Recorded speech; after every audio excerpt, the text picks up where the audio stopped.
Outside of maybe one or two teams, the NFC South is not the most interesting division, but we're still going to do our due diligence, dive into each team, talk about their off seasons, and predict their records here in 2024. Now, we are recording this on Tuesday, so if any big news happens from Tuesday to Thursday, well, that's why maybe these are a little bit outdated. But Amir is joining the show. How you doing? And you just got back from a trip, so how was that? It was good, man. I'm happy to be back. I was slacking. I missed the past two episodes, but I'm here. No, I mean you had a trip, so rightfully so. He was gone, right? It's summertime. We gotta enjoy it while we have it. But let's get into it, man. I'm not gonna waste any more time. We have the Atlanta Falcons. This is a team that made the most noise out of any team here in the offseason in this division, maybe in the entire offseason, right? With their NFL draft selection. But this is a team that went out there and they got rid of the Arthur Smith and Desmond Ritter era. They got rid of that and they only got better. They brought in Raheem Morris and his staff. They signed Kirk Cousins to a bag. What was it? 4 years, 180 million, something absolutely insane. Shout out to Kirk Cousins and his family. But outside of that, you bring in Darnell Mooney to help out this offense. You brought in some defensive additions as well. Then in the draft, right outside of having this big noise off season for the Atlanta Falcons, you go out there and make definitely the most newsworthy selection outside of Caleb Williams. At the number 8 pick, after just signing Kirk Cousins to a huge contract, you draft Michael Penix Jr., an older quarterback in this class, and you basically chalk it up to say, well, we want to wait and have him develop. So when Kirk Cousins takes a step back, we got a quarterback to take over. I understand why they did it, but definitely an interesting offseason for the Atlanta Falcons. Amir, what are your thoughts about the offseason for the Atlanta Falcons here this past offseason? I thought the offseason was absolutely great. Everything they were looking for. The biggest concern that I had was with the draft. And, everybody's kind of, has something to say about that Penix pick. Personally, it's not a bad pick from the stance of, Penix being a bad player. I think he's a great player and he has a ceiling and potential. But, the problem that I have is like if you're going to draft that high to get a quarterback to sort of either push, Kirk Cousins or have the intent of, starting him once Kirk Cousins starts to decline, you're better drafting a guy like JJ, a guy that was younger that has a higher upside, in my opinion. So that's the only problem I have with their offseason. Yeah, I mean, I guess if you like your guy, go get him is the motto that their front office took. But Dallas Turner seemed to be like the runaway guy for them at number 8. Regardless, there's been reports lately, like 2 days ago, that Bijan Robinson is going to be used just like Christian McCaffrey in the 49ers offense. So interesting to see, man. Maybe we can finally get a breakout year from guys like Drake London. He had a little bit of a breakout last year, but most notably, guys like Kyle Pitts, a former top 5 selection, maybe the best prospect we've ever seen at the tight end position. We're waiting on his breakout as a Gators fan. And then Bijan Robinson, of course, he's such a special talent, did the best he could last year. But overall, this offense is loaded. The defense has a lot of talent, and they have a new head coaching staff, which we saw last year with the Texans, doesn't mean that you're not ready to compete. So I say all of that to say, in my predictions here, you'll see my predictions here because of the box in the top left. Amir's name will be there for his predictions, but I have them starting off rough. It's a new quarterback, new scheme. All these players have to adjust to themselves, and the schedule makers didn't do the Falcons any justice. They match up with Pittsburgh week one of the best defenses, and we know that when TJ Watt plays, Pittsburgh wins like 75% of the time. I think Pittsburgh's going to go into Atlanta, win that week 1 game, get off. Atlanta's going to get off to a rough start here because then they lose to Philadelphia in Philly, to me, a Super Bowl contender, and then you lose to Kansas City. You can't really have a harder first 3 weeks there facing really definitely playoff caliber teams, but you can argue 2 of those teams are Super Bowl contenders. After that, you get back on the right track with some divisional wins. These are important. You beat New Orleans, you beat Tampa Bay, and then you lose to Carolina. Carolina, to me, this is where one of those big wins for Carolina. If you're Bryce Young, you want some of these big statement wins because the Panthers aren't going to be a great playoff team this year. At least as of right now, we could be wrong, and they could be the Texans from last year. But for the Panthers, I don't think they're going to be a playoff team this year. But you want to see some of those big statement wins from your number 1 overall pick, a guy you traded a boatload for. So this is one of those ones for Bryce Young. You beat Seattle, you beat Tampa Bay. Again, you sweep Tampa Bay, something you didn't do last year. And then you lose week 9 to the Dallas Cowboys. So at the midseason mark, if you're the Atlanta Falcons, to me, You're 4-5, and you're in a tight race here to win this division for the second half of the season. But Amir, let's swing over to you here. How do you think their season starts off? So for me, I'm just like you. I have them starting their, first 3 weeks off and then losing all three. Like you mentioned, I mean, it doesn't really get much crazier than this. I mean, playing at Philly and then playing at Kansas City, we all know Mahomes barely loses in It's not really September. a home So game against Kansas City. exactly. So, I think they start the first three off, really struggling. I think fans are probably going to kind of lose hope, on them just for the simple fact that, you got Kirk Cousins, you get a little hype in the offseason, and, you kind of feel like last year you're one quarterback away. You finally get that quarterback and you start off slow. But I mean, it's not really much that you can really do against this. And so after these 3 games, I have them beating New Orleans at home, beating Tampa Bay at home, and then going to Carolina on the road and winning Carolina. And I have them sort of, gaining momentum in the division at this point, sort of gaining that confidence against all the division teams, starting off, with 3 straight wins, against them.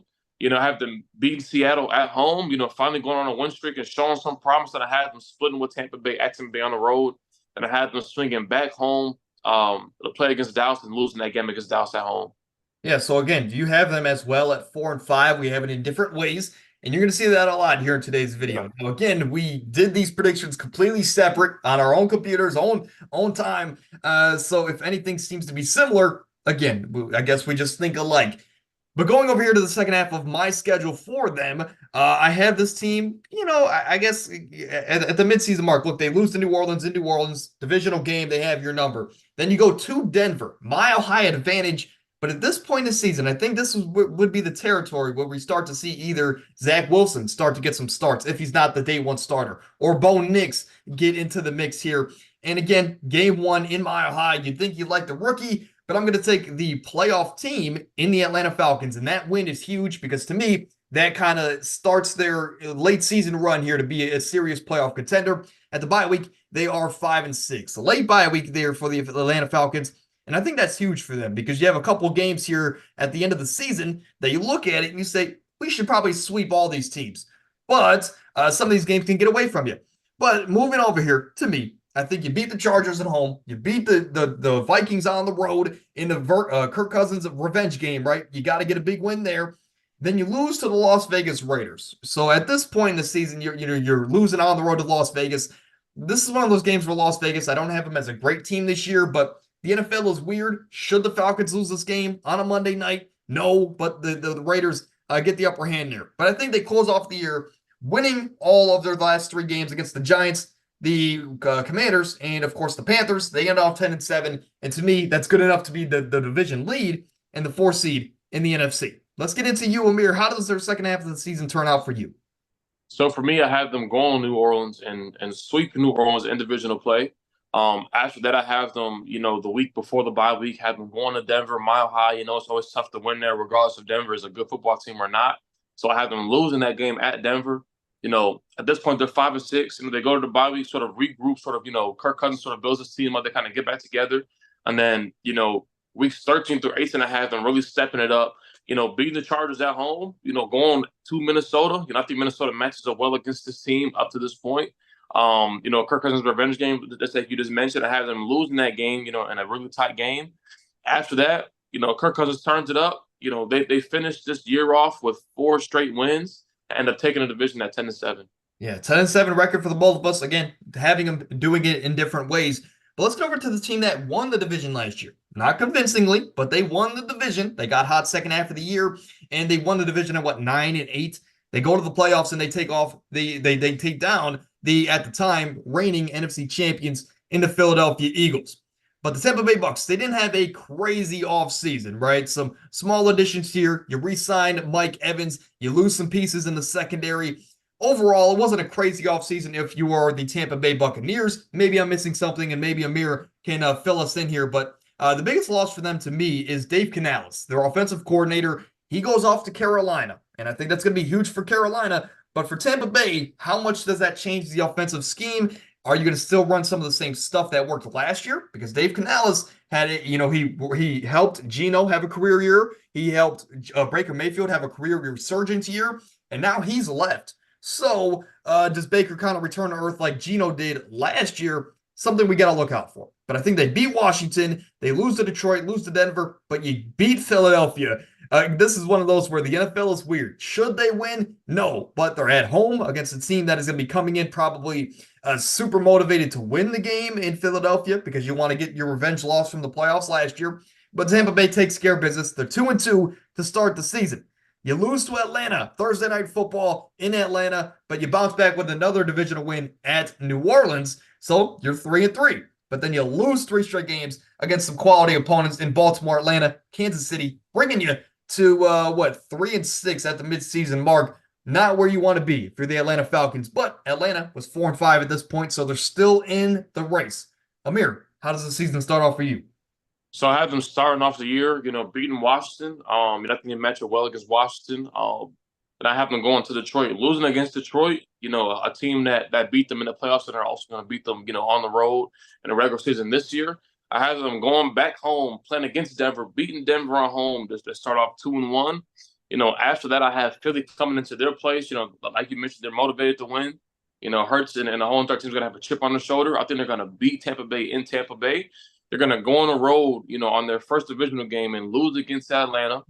Then go on the road against New Orleans, their second divisional game in a row. At this point, they realize, okay, look, we got to win this division.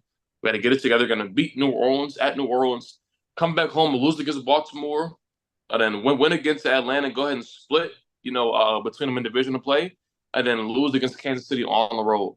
Absolutely. So the midseason mark for you, what are they? 4-5. So they're tied for the division lead at that point in time in your rankings. Back to me, of course, week 10, you play San Francisco. I don't care if it's home, on the road, or on Mars. You don't have a chance. San Francisco is going to win that one. At the bye week for me, if you're the Tampa Bay Buccaneers, you are going to be a 3-7 record. Not where you want to be, but it's similar to where you were last year at this point in the season. And this is where you got hot to close off the year, and you stole the division in week 18. Can they do that? Let's see if I think so. They beat the New York Giants, so they got on the right path. But you lose to Carolina. You get swept by Carolina, if I'm not mistaken. If not, you split with them. And then you lose to Vegas. You beat Los Angeles. You lose to Dallas. And then, of course, I have them here closing off the season. 2 big wins against Carolina and New Orleans. At that point in the season, Carolina and New Orleans, they're going to be fighting for draft lottery spots. But, some questionable games here. Like the Chargers game can go up in the air. The Raiders game can go up in the air. If you want to switch those 2 games as far as if they win or lose those games, sure. But whatever. At the end of the day, if I can speak correctly, Amir, they're 7-10. So I think they're going to be a team that is what. So every single year, I'll throw this out there. 6 teams drop out from the playoffs from the year before. So 6 new teams always make the playoffs every single year in the NFL. I think the Tampa Bay Bucks are going to be one of those outliers where they fall out. They're one of those 6 teams that won't return to the postseason picture. But Amir, you're back up here. How does the season look for you here for the Tampa Bay Bucks? So I have them losing against Stanford at home, like you mentioned. There's not much you can really do here. I mean, it's the Niners. And you go on the bye week, sort of regroup. And this, honestly, this post bye week schedule really isn't that difficult. But I think, the fact that they lost Canales, like you mentioned earlier, I think that's really going to haunt them because, coming up, you're really facing some solid defensive lines, facing against some solid teams that are good up front. And, Tampa Bay is a team that's really struggled up front last year. And so I think they're going to go against New York. It's going to be really tough. They're going to really make it hard on Baker. Yeah, I was going to say, I think that could be. I think they could possibly lose that game. Just not to off, but I think they could lose that game to the Giants as well. Right, exactly. And so I have them going to Carolina, winning that game, a really tough one. Then I have them playing against Las Vegas, losing against Las Vegas. Their team that's really good up front. They're going to make it tough on them.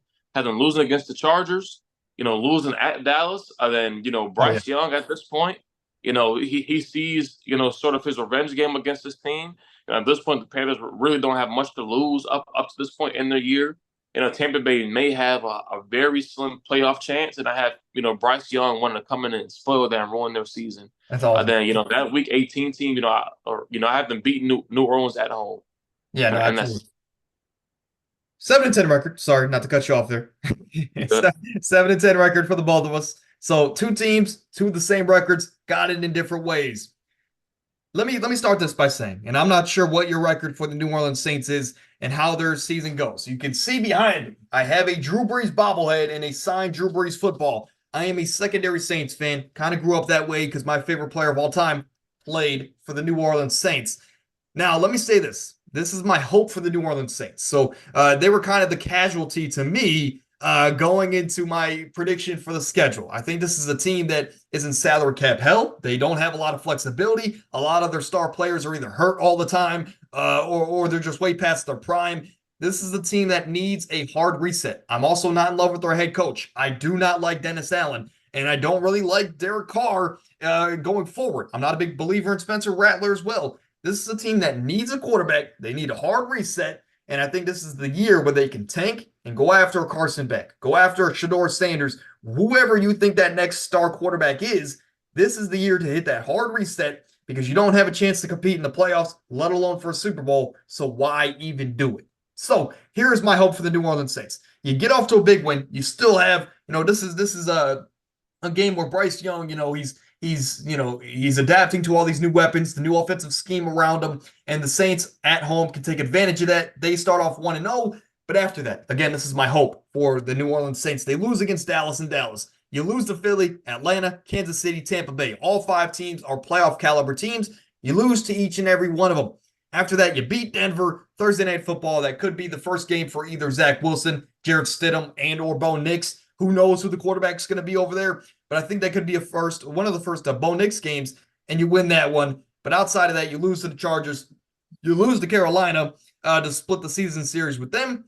But Amir, you're up here. Of course, maybe things are more promising for you here for the New Orleans Saints. You brought up a great point. I mean, this team is a salary cap hell. And it's crazy because this team always every year is great defensively. Like they have a great secondary. Ooh. They have some pieces. Up front. And so, I would say this. Their record, in my opinion, won't reflect how good they are. I think this team is kind of is in bad luck with not having a quarterback. Slacking offensively. Also, their head coach. I'm not a fan of him either. And, also this team having a juggernaut of a schedule the first half of the season, which I think is going to destroy their confidence for the rest of the year. Before you continue, I want to throw this out there because I saw this stat. This is coming from someone on Twitter, so take it with a grain of salt. But the NFL player with the most seasons with 100 plus tackles, 10 plus tackles for loss, and 3 plus sacks in the same season in NFL history, with 7 of them, is Demario Davis. The next closest is Levante David with 5, and guys under that are guys like Brian Urlacher, Ray Lewis, and 16 different other players. So I'll say this: Demario Davis is a special player, and he goes under the radar. But continue, Amir. Yeah, you brought up a great point. This team always has some pieces offensively. They got Marshawn Lattimore. I'm really high on Alontae Taylor. Paulson Adebo as well, and also Tyrann Mathieu. And you have Demario Davis up front, and so. I think this team is going to be a team that's going to make, games close or somewhat competitive against juggernaut teams. Really, they're so bad offensively. I don't see them really producing much, throughout this year. And so, I have them, winning against Carolina. Obviously, it's Bryce Young's first game, sort of, getting a feel for it. Have them going on the road to Dallas, losing that. Dallas is great at home. Losing against Philly. Losing against Atlanta at Atlanta. For the first divisional game at Kansas City. And then also. Losing against Tampa Bay at home, to kind of start off, 1-2 in divisional play. Yeah, right. Yeah, 1-5. I had them beating Denver at home, a team that's probably going to be the worst in the league. Going to LA, losing against them, and also losing at Carolina to split that divisional play with Carolina. For me, again, back to my hope for them. I think they can beat Atlanta, again, divisional opponent. You're not going to get swept by all your divisional opponents. You get a win there against Carolina and Atlanta in back-to-back weeks. Well, actually, no. They lose to Carolina. You beat Atlanta. Same thing here. Maybe you got a little bit of hope, but then you lose to Cleveland at home. And at the bye week, to me, you're 3-8. Not looking pretty. At this point in the season, I think Derek Carr finally goes on the back burner. And this is where we get to see an Ian Book or a Spencer Rattler, probably Spencer Rattler, step into the mix. And he's going to try and turn the season around. I just don't think it's in the books for him. No pun intended. I think you lose to the Rams, Giants, the Commanders, and the Green Bay Packers in Monday Night Football. You can maybe beat the Las Vegas Raiders. I might go back and change this by the time we go to the AFC West. Especially if Spencer Rattler's the guy. But who knows? Maybe this is that weird week where you have Spencer Rattler go out there and drop 300 yards, and Saints fans might be, hey, we have a quarterback going into next year. Whatever the case is, I think you close off the year pretty poorly. You go 4-13. I don't remember the last time they've been this bad, but if they're 4-13, you're gonna have a pretty good shot at the number one pick. And again, you're in need of a hard reset. So the Saints, not a promising year in my books, by far and away the worst record so far. But Amir, how does the season go for you? So, I have them, losing against Atlanta at home, struggling at this point. Losing against Cleveland at home. At this point in the bye week, they're 2-9. They're struggling. Derek Carr, is giving questions, honestly, possibly even before that up to this point. Yeah. And, personally, I would say they would go ahead and start a guy like Spencer Rattler, but I mean, they're paying Derek Carr $150 million, so I don't know if they Yeah, want to either, throw Rattler in there or realize that, hey, man, we're paying this much money, so we're going to try to find a way to make it work. And so after the bye week, I had them going against the Rams at home, getting smacked. Going to New York, I wanted to lean towards them losing against New York because I think New York matches up well against them. But, I had them beat New York, beating Washington to finally have, their first back-to-back wins throughout the entire season. Then they're going at Green Bay. It's always tough to win there. They lose against Green Bay, go back home, beat Las Vegas, and then that week 18, at Tampa Bay, they go ahead and lose that game. I'd say, yeah, so at this point, they're 5-12. Yeah, 5-12 is no doubt. I mean, it's gonna be a rough season, I guess. No matter if you ask the biased Saints fan, secondary Saints fan, let me clarify, or Amir, who's just an observer here, general NFL fan. But again, let's get it back into it here to close off the division. A team that last year made a lot of offseason noise. They trade a boatload, 3 first-round picks, and DJ Moore for the number 1 overall selection. They move up 8 spots and take who they believe can be their guy in Bryce Young. And they surrounded him with quite literally nothing in year 1. He had no separation from his wide receivers, no wide receiver production, no production really anywhere on this team, to be completely honest. And in the offseason, you hammered this offense. You bring in Dave Canales, a great offensive mind to lead the ship. You address this offensive line, bringing in a guy like Robert Hunt, right? You draft a guy like Xavier Legette, promising project there for the Carolina Panthers. Now, defensively, you did trade away a guy like Brian Burns, so we'll have to see how much of an impact that has. But on the flip side, you also re-signed or extended, rather, a guy like Derek Brown up front.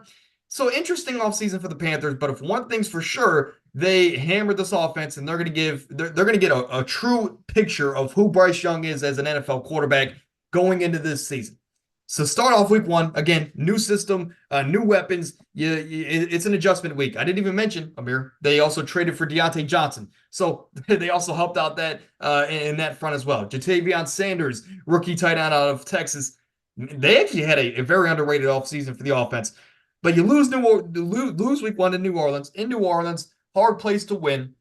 You bounce back week 2. This is a game you shouldn't win because I believe the Chargers are going to be a ground and pound offense, and they're going to take advantage of no Brian Burns. But I think this is a huge Bryce Young game. You can win this game at home to get off to a 1-1 start. But then you lose a couple games. These are going to be close losses in my books to teams like Las Vegas, Cincinnati, Chicago. These are all games that you're probably going to lose within 1 score, but you're going to see a lot of promise from Bryce Young. You beat Atlanta. You beat Washington. You lose to Denver. But you can bounce back with a win against New Orleans to close off the first half of the season with a record of 4-5. It seems like a common trend here in this division, but I think every team at this point of the season for me, Amir, in this division is 4-5. So tight race there to for the first half of the season. But your thoughts here about the Panthers? So, you brought up a great point. Bryce Young came into possibly the worst situation we've seen for a quarterback in a long time. Which is normal for a number 1 overall pick. Yeah. Yeah, right. And the thing that's that's I feel bad for him because a lot of times, even though the teams have number 1 picks, they sort of have, promise or production in one area, whether it's the O-line and D-line, the defensive secondary, the receiving core, something. But this team literally had nobody last year. And this offseason, they sort of had to, lose some of the games. I mean, you lose Brian Burns, you lose Dante Jackson, but I think he's always been a solid, defensive back. Offensively, you also bring in Deontay Johnson and Xavier Legette. So, I don't know how great the defense is going to be, but offensively, I think bringing in Dave Canales was a huge, the biggest thing that they had to do. Bringing somebody that can produce Bryce Young and I think I get really him on the like right track. And so, The first 2 weeks I had them losing these first two games, Bryce Young shows, you know, he's kind of on a summer resurgence year. I had them beating Las Vegas at Las Vegas for the first win.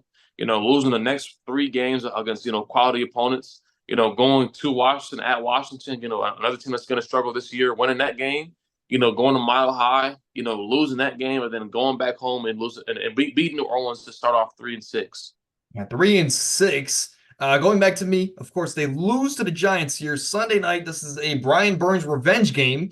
I think, even though you're home and you're playing a team that's on a similar, I guess, playing field as you, I think the Giants have one of the most underrated defenses in the league. And if Daniel Jones can play somewhat decent this year, this is a team that their defense can keep them in the mix. So I think the defense is too talented. The Giants will get a win there, bringing their record at the bye week, week 11, solid bye week for the Panthers, to 4-6. But at this point, the NFC South is wide open in, quite frankly, our rankings, Amir, our predictions.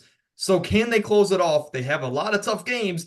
How are they going to fare? I think they lose to Kansas City. No shocker there. But you beat Tampa Bay. You lose to Philly and Philly. But you get a huge win here, week 15. And I'm as confident that they're going to win this game that last year, Amir, going into the season, I predicted before the year that Jordan Love was going to start the year slow. But the big statement win that we're going to take away from last year was that week 13 game against the Chiefs. I made a whole TikTok about it, and you guys can go check it out if you don't believe me.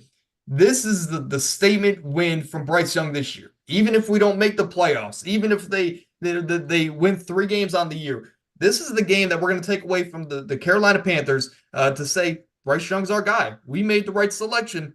Was it the best selection? No, because CJ Stroud turned out to be a superstar, but it was the right selection in Bryce Young. And you're going to have a huge game here, big win against Dallas to kind of spoil their division winning hopes.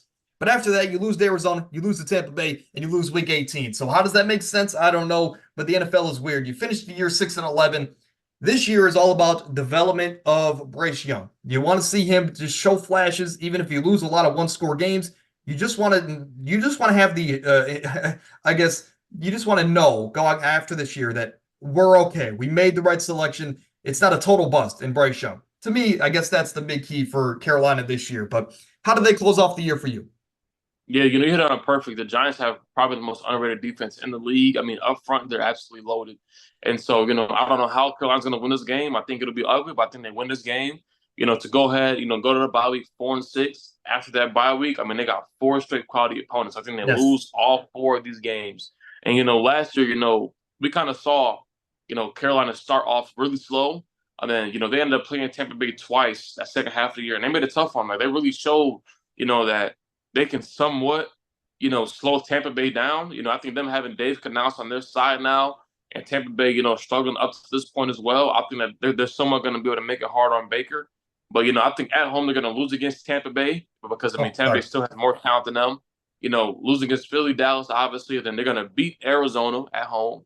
And then go on the road. Tampa Bay may have a slim chance at making the playoffs, if things work out well.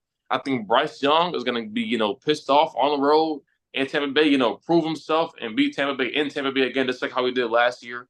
And then end the season off, losing against Atlanta. I wasn't sure about that last game because I'm not sure if Atlanta will be resting at that point, Right, right. or have their starters in. But, I'm banking on the fact that they're going to have their starters in. So I'm having them losing that game at Atlanta to end the year off and finish 6-11. 6-11. So you see here our records here. We both have Atlanta in this order. We have the division finishing as Atlanta at number 1, Tampa at number 2, Carolina, and the Saints to round it off. Atlanta, of course, we have winning the division. And I think outside of them, no other team in this division is going to make the playoffs. But I guess that's kind of predictable with a division like this, especially with how other teams are or how other divisions are so much better. But that was the NFC South record predictions. Next week, a lot more exciting. We have the AFC East, where we're going to talk about, of course, the Jets, who we both are high on, the Dolphins, the Bills, 3 legitimate Super Bowl contenders going into next year. How are we going to have them ranked? Of course, the biggest Super Bowl contender in that division is the New England Patriots. Let's not forget. But Amir, any last thoughts here before we get out of here? That's episode 182. Not really. To be honest, I don't think I'll be watching one NFC South game this year, or I'll probably stab my eyes out. Maybe the Falcons, but other than that, Hopefully, the Saints can tank because I like the Saints as well. I'm not high like you are. Hopefully, they can tank this year. Bring in a guy like Shador because I think they'll somewhat probably finish around the second or third pick. And honestly, I think other than this year, once they get the salary cap together, maybe give it to Derek Carr. Is this contract up this year or next year? I can't remember. Yeah, no, it's up next year, after next year. Right. Okay, I mean, sure. I mean, honestly, the Saints, have some promise. I think, they'll finish this year out struggling. You know, bringing those defensive pieces back. At that point, like I mentioned, I'm really high on a guy like Alontae Taylor. I think, he's eventually going to be a Pro Bowl caliber defensive back. I think this defense alone could somewhat make them competitive. I think Olave is going to have a really good year despite the offensive struggles for this team as a whole. And I think, not this year, but next year, they can somewhat make a push towards winning that division. Yeah, no, absolutely. I mean, again, it's kind of perfect for the Saints because if this year you struggle, you have Derek Carr next year to be kind of I can't think of the word right now, a bridge quarterback for whoever you decide to bring in. So it kind of works out perfectly. But last thing I'm going to say is Demario Davis. If they decide to trade you, Cleveland needs a Mike linebacker desperately, and you and Jock in that linebacker room absolutely scary in the AFC North. Anyway, that is my pipe dream of the video, but that's going to do it. If you enjoyed, drop a like, subscribe to the channel. We can't get to 20,000 subscribers fast enough, and we can't get there without you. So, of course, support us down below if you enjoyed. But Amir, happy to have you back, and hopefully you're back next week.